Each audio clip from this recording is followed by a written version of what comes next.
Hello, my name is Daniel Wynn, and I'm a student at Moravian University in the class Spanish 513, and I'm going to present an oral midterm presentation on an article called Out of the Class and Into the Shadows, Immigration Enforcement and Education Among U.S. Citizens and Foreign-Born Hispanics.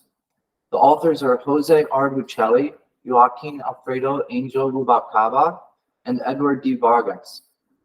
The article seeks to investigate the adverse effects of immigration policy and specifically deportation of unauthorized immigrants on Hispanics who are both U.S. born and non-U.S. born citizens and unauthorized immigrants.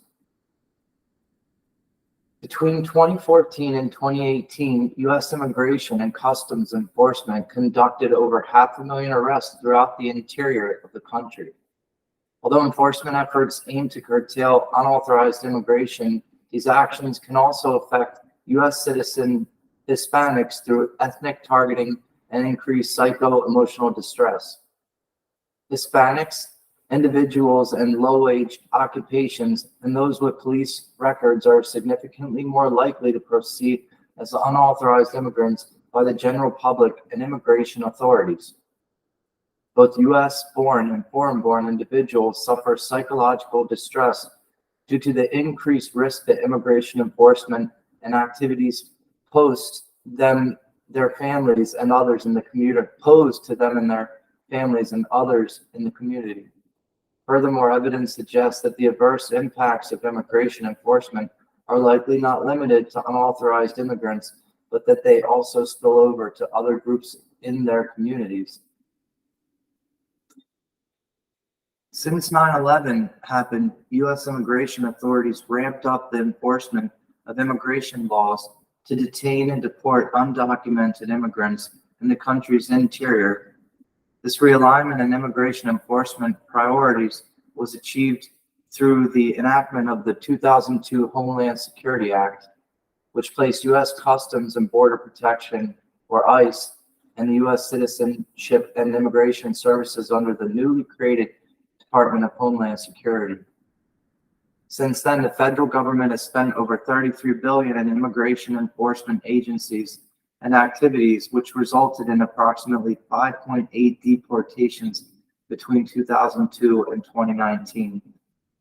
Since then, during the Bush administration, around 2 million immigrants were deported, and during the Obama administration, over 3 million deportations occurred. And between 2017 and 2019, during the Trump administration, about 1 million immigrants were deported. Immigration enforcement and deportations have enormous adverse effects on communities and individuals. Family dissolution is one of the most severe consequences, as parental deportations of unauthorized immigrants happen. Some indirect impacts of deportations are associating immigration with illegality and denials of immigrant heritage, which affects citizen and non-citizen youth. Other adverse effects are fear of family separation, financial instability, routine changes, and emotional distress, as well as problems with school enrollment.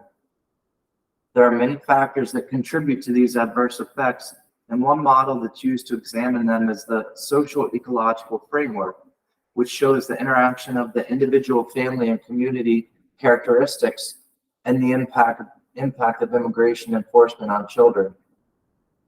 At the macro level, there are factors such as policy, legislation, and the underutilization of social services that affect children's development. And at the micro level, children deal with family dynamics and school contest texts and individual level factors such as worries about deportation. The interaction of these factors is likely to shape all aspects of development, including socio-emotional health, mental well-being, cognitive development, and school performance. School enrollment is affected in several ways. The apprehension and deportation of undocumented immigrants may prevent their children from residing in the United States altogether in an attempt to avoid family dissolution or families from breaking up. Children with legally vulnerable family members experience higher levels of stress, anxiety disorders, and depression than in non-immigrant households. This potentially leads to school disruption and interpersonal problems at school. At the family level, children with ties to undocumented immigrants may suffer the burden of increased immigration enforcement, irrespective of citizenship status.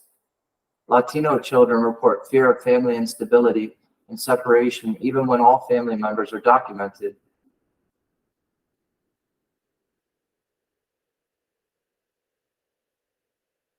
Other findings that are noteworthy are that immigration-related arrests in the interior of the country have ultimately hindered school enrollment among Hispanic youth regardless of place of birth, and that immigration arrests have the largest impact on school enrollment among Hispanic youth between the ages of 19 and 24 years, and Hispanic youth who are foreign-born or living in a mixed status family are especially responsive to changes in immigration arrests. The authors find hope with the new Biden administration. This article was written just after the first several months of Biden's administration. They see potential in the reshaping of immigration enforcement. In Biden's first few weeks in office, he attempted to temporarily halt deportations, reprioritize enforcement policies, and he sent a new comprehensive immigration bill to Congress in order to provide a pathway to citizenship for undocumented immigrants, also to strengthen family reunification and reform the immigration court system. While Biden's approach claims to be a stark contrast from the Trump administration, there remains a concern about how this will ultimately affect immigrants, their families, and their communities. There has been a long history and a deeply rooted anti-immigrant culture embedded within the agencies that enforce U.S. immigration policies. Nonetheless, as policies change and priorities are retooled, the agencies that have historically pursued aggressive immigration enforcement strategies will likely remain for the foreseeable future. I personally have worked in Title I public schools now for over 10 years. I've worked with a very diverse student population, and I've seen and heard the fears of students for themselves and for their family members. I've seen their friends.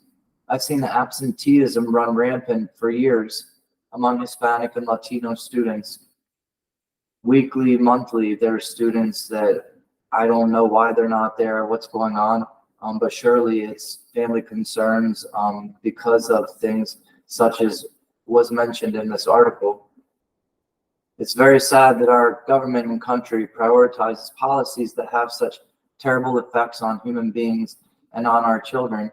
And I hope that one day we have a better perspective on what's important to us as humans living in communities within larger communities.